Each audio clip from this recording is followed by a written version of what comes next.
Foreign medical graduates పైన ఇవాళ ప్రభుత్వం వ్యవహరించిన తీరు అత్యంత బాధాకరం. మున్సిపాలిటీ వ్యాన్లో కుక్కల్ని విసిరేసినట్టుగా ఆ గ్రాడ్యుయేషన్ ఇవాళ మీరు విసిరేశారు. వాళ్ళు చేసిన పాపం ఏంటి?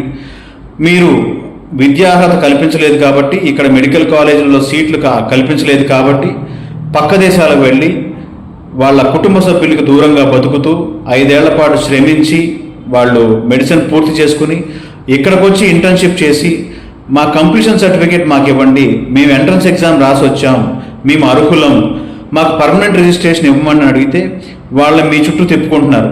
ఎందుకని వాళ్ళ న్యాయమైన కోరికలను మీరు తీర్చలేకపోతున్నారు? ఎందుకు? మీకు విద్యార్థుల భవిష్యత్తు కన్నా మీకు ముఖ్యమైన విషయం ఏమిటి? రేపొద్దున రాష్ట్ర భవిష్యత్తు అయిన ఈ విద్యార్థుల విషయంలో మీరు శ్రద్ధ చూపకుండా వాళ్ళ రోజు తిప్పుతూ మీ వెంట తిప్పుకుంటూ వాళ్ళకు అన్యాయం చేస్తూ వాళ్ళ భవిష్యత్తుని అగమ్య గోచరంగా చేస్తూ ఇటువంటి ప్రవర్తన, వాళ్ళ మీద దాడులు చేయడం, పోలీసులతో వాళ్ళ గొంతు నొక్కాలని చూడటం చాలా హేయమైన చర్య. ఇప్పటికైనా ప్రభుత్వం మీ తప్పులను తెలుసుకుని వాళ్ళ న్యాయపరమైన కోరికలు తీర్చాలని వైఎస్ఆర్సీపీ ఎన్టీఆర్ జిల్లా తరఫున డిమాండ్ చేస్తున్నాం.